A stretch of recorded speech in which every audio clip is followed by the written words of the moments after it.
Muy buenas tardes, compañeras y compañeros. Buenas tardes. Quiero, antes de que me empiecen a contar los 20 minutos, saludar especialmente a quienes facilitan este intercambio, este conversatorio, este encuentro de saberes, de compartires, pero de construcción también de ese país que soñamos. Quiero agradecer al profesor Renan, a Wilson Arias y a la compañera de Secucol, Bernarda de Secucol, sí. Esta oportunidad también de compartir impresiones con todos ustedes. La metodología que está planteada, y a eso me refiero de quitarle 5 minutos, me obliga a, con la cabeza baja, pedirles a ustedes que entiendan una situación que tengo, y es que debo viajar. Tengo un tiquete para las 5 de la tarde, fui a moverlo y me cobran 500.000 pesos, 100.000 pesos de sanción y 400.000 pesos de ajuste a la tarifa. Esa es la razón por la que entonces se me obliga a salir de aquí más o menos 3:30 de la tarde.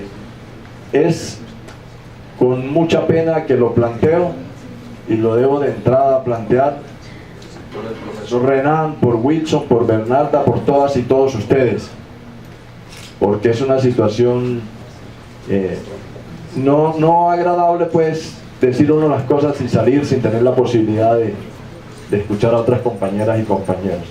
Ruego a ustedes me comprendan esta situación, por favor. De parte del Coordinador Nacional Agrario de Poder Unidad Popular, decirles que yo soy un dirigente venido de la región del Catatumbo, de un proceso social que es el Comité de Integración Social del Catatumbo, que viene construyendo con una articulación nacional agraria que es el Coordinador Nacional Agrario, una plataforma política para aportar en la agenda de transformación del país, que nos articulamos en el Congreso de los Pueblos, y desde el Congreso de los Pueblos hemos venido participando en la construcción de un país para la vida digna. De igual manera, hacemos parte de una plataforma política que es Poder y Unidad Popular, y estamos,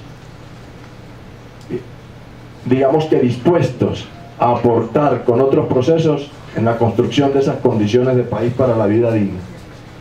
Compartir con ustedes, de acuerdo a lo que se me ha solicitado, unos planteamientos propios de nosotros frente a la crisis agraria y a lo que significa el movimiento agrario y el comportamiento que hoy tiene el movimiento campesino frente a lo que ha sido el paro agrario y las proyecciones.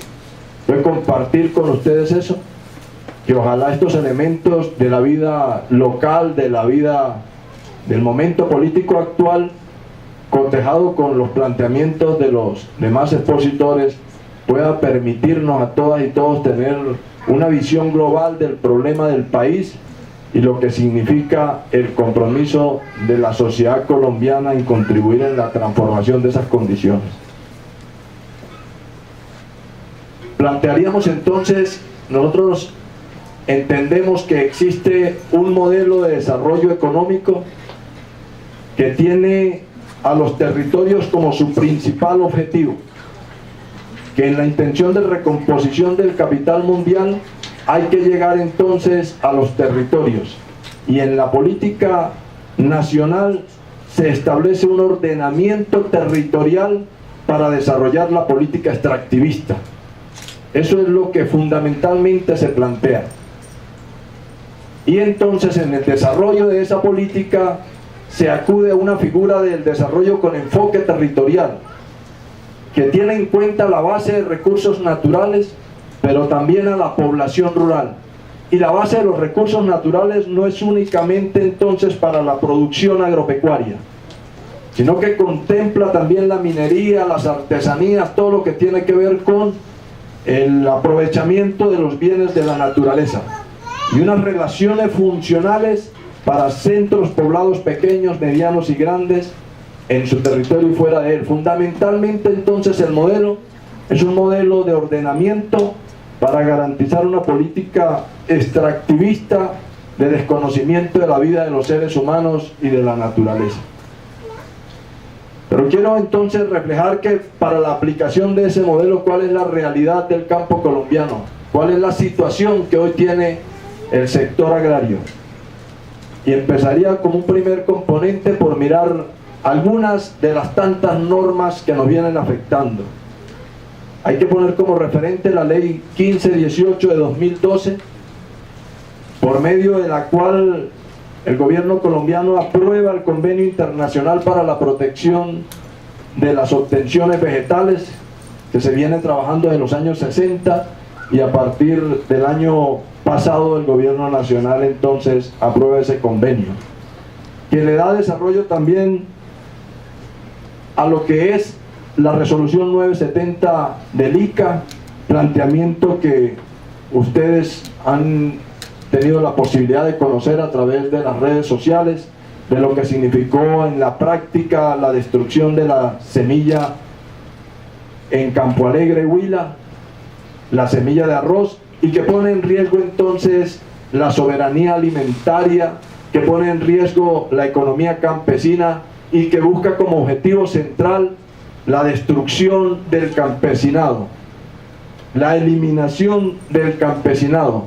Frente a estas normas entonces también existe la ley 1032 de 2006, que modifica el artículo 306 del Código Penal sobre la usurpación de los derechos de obtentores vegetales. Un primer paquete entonces que tiene que ver con la situación de crisis agraria y que es el reflejo de lo que se plantea en el paro agrario como una propuesta del campesinado, tiene que ver con las normas que el gobierno viene implementando para apoyar ese modelo extractivista y de ordenamiento territorial.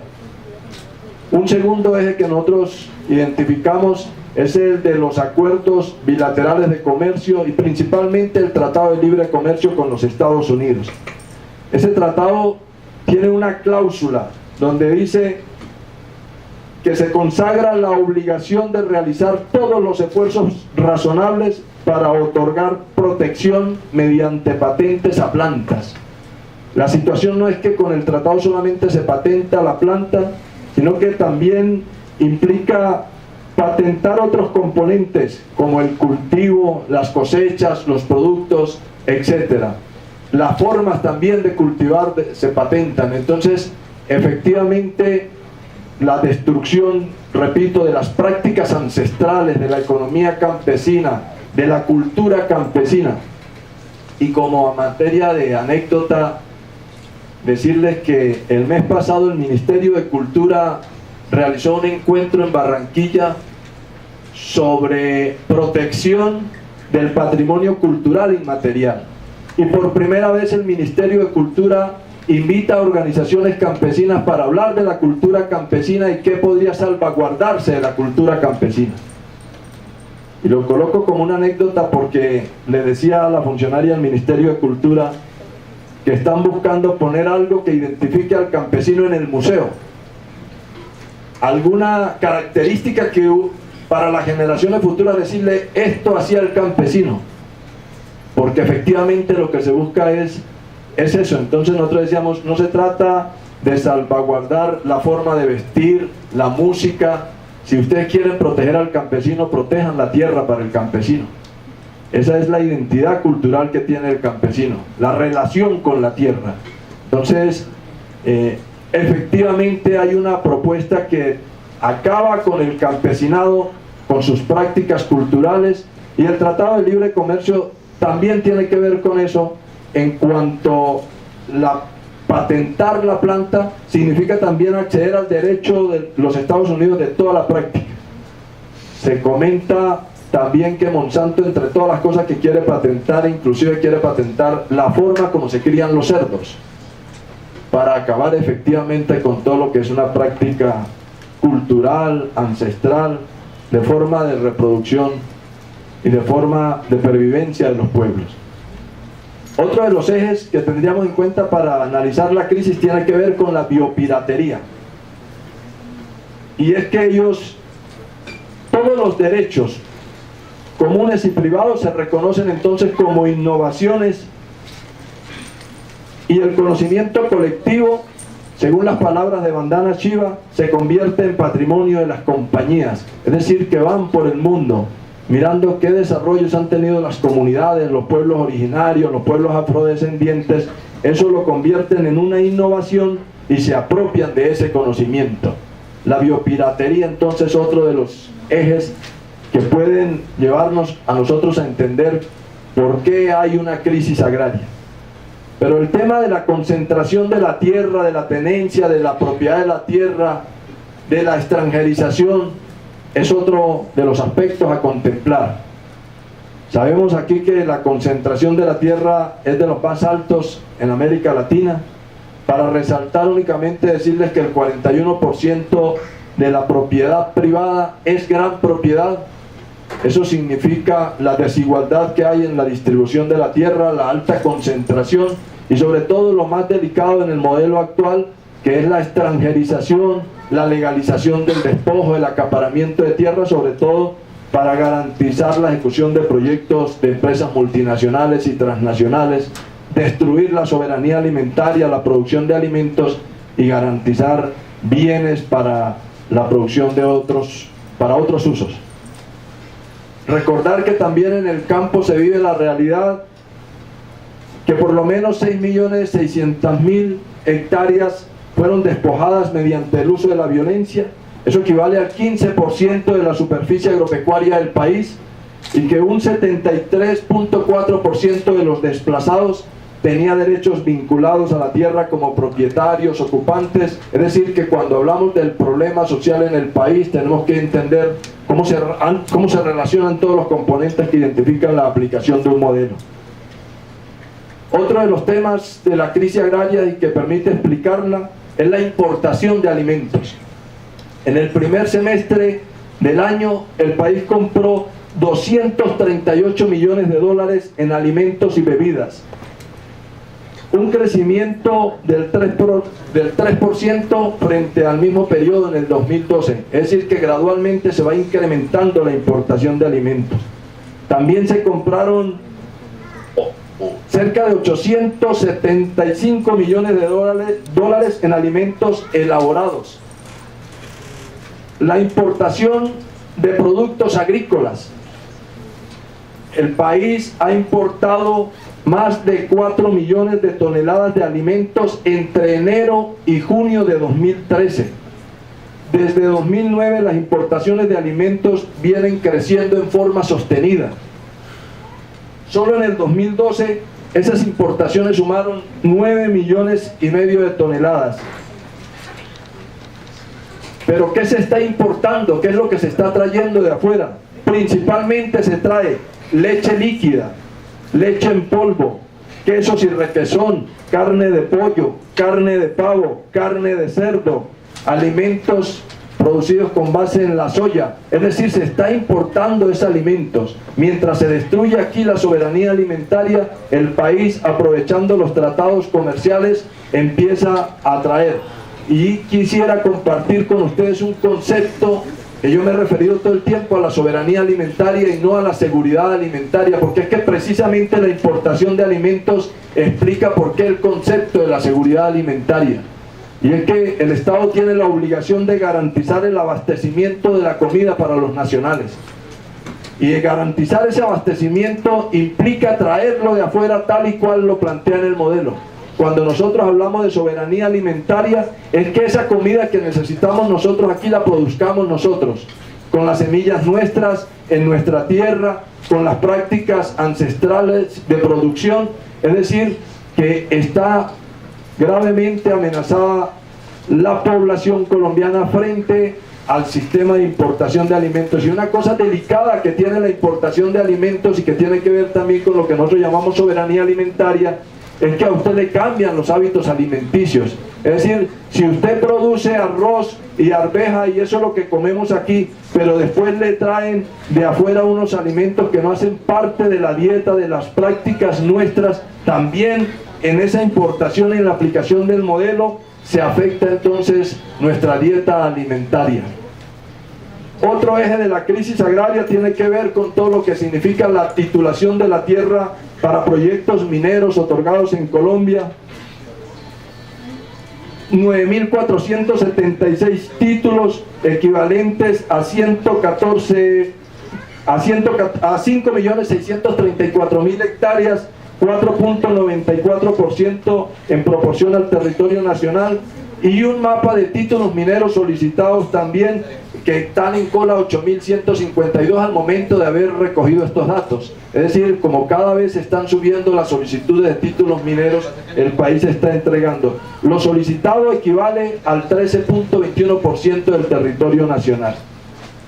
Pero se está vendiendo un modelo que va más allá, y repito, es lo del enfoque territorial, que no solamente es para la producción agropecuaria, también para la minería. Y en esa titulación de minería se está vendiendo un falso argumento, decir que la minería genera bienestar.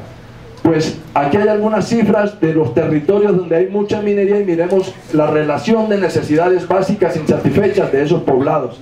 En Ismina, por ejemplo, el 88.1% de necesidades básicas insatisfechas. Entonces no es cierto que donde se desarrolla minería se genera bienestar y desarrollo y progreso para las poblaciones. En la Jagua de Ibirico, que es la cuna de la explotación del carbón, 55,6% de necesidades básicas insatisfechas. En Cravo Norte, en Arauca, para citar solo unos casos, el 53.9% de necesidades básicas insatisfechas. Entonces, no es cierto que la explotación de los bienes en la naturaleza y la aplicación de un modelo extractivista genera bienestar para la población colombiana. En materia de derechos humanos, para explicar también lo de la crisis agraria, 4 de cada 5 violaciones a los derechos humanos en Colombia se presentan en municipios mineros. El 87% del desplazamiento forzado sale también de esos municipios. El 78% de los crímenes se produce contra sindicalistas, y un 90% contra afrocolombianos, y el 89% contra indígenas. Estos elementos, entre otros, explican la crisis agraria. Y termino con el planteamiento de por qué el paro agrario y cuáles son las proyecciones. Pues lo que se plantea el movimiento campesino en el paro es el reconocimiento político y social y cultural del campesino como sujeto, acceso a la tierra, entre otros aspectos, garantías para producir, ordenamiento propio ambiental del territorio, que no se persigan las actividades del campesino y que no se criminalice la economía campesina, salud, educación, calidad de vida, que puedan decidir sobre la política agraria y rural, que cesen las concesiones mineras y que exista verdad, justicia y reparación. El pasado 12 de septiembre el movimiento agrario, en un esfuerzo de construir unidad, pero que todavía está lejos de eso, porque se presentaron 5 pliegos en pleno paro, termina el 12 de septiembre con la inauguración, llamemos, o el llamado a realizar una cumbre agraria. Esa cumbre agraria es un esfuerzo de unidad en la que estamos obligados todos los sectores sociales del país. No podemos seguir permitiendo que se aplique un modelo y cada uno peleando su sector, cada uno peleando su pedazo. Estamos entonces, compañeras y compañeros, proyectándonos la realización de esa cumbre, donde todos los sectores sociales, Marcha Patriótica, el Congreso de los Pueblos, Comosoc, los que no encuentran espacio en esas articulaciones, encuentren un escenario para plantear su problemática y podamos seguir construyendo una agenda política de país, y que esa cumbre agraria permita seguir ventilando los problemas ciertos que tiene la nación colombiana. En agosto y septiembre no se habló tan claro en el país como lo hicieron los campesinos en los paros, en las movilizaciones de la crisis agraria. Y no solamente tenía un contenido político el paro y la movilización, sino que expresaba realmente que hay un modelo y unas políticas, porque sectores que jamás se habían movilizado hoy se sienten seriamente afectados. Es decir, que hay un modelo que no está distinguiendo y que es necesario avanzar en la construcción de la unidad. Terminaría diciéndoles entonces que ante este llamado de la cumbre agraria y de las cumbres sociales que deben venir en lo que signifique la construcción de las condiciones de calidad de vida, de las condiciones de un país de vida digna, más allá del acuerdo final de La Habana, más allá de los acuerdos que se produzcan entre las insurgencias y el Estado, nosotros estamos llamados a seguir construyendo una agenda de transformación de país, una agenda unitaria, despojándonos de sectarismos y de ambiciones sectoriales. En ese sentido, hay un aporte del movimiento campesino que ojalá en la cumbre se refleje lo que no se pudo reflejar en el paro, y expresiones reales de querer aportar a la transformación del país. Compañeras y compañeros, les agradezco a ustedes el tiempo, ojalá no me haya excedido. Estos son los planteamientos que hacemos desde el Coordinador Nacional Agrario por la Unidad Popular y aspectos de construcción en algunos del Congreso de los Pueblos para entender la crisis agraria. Muchas gracias a ustedes.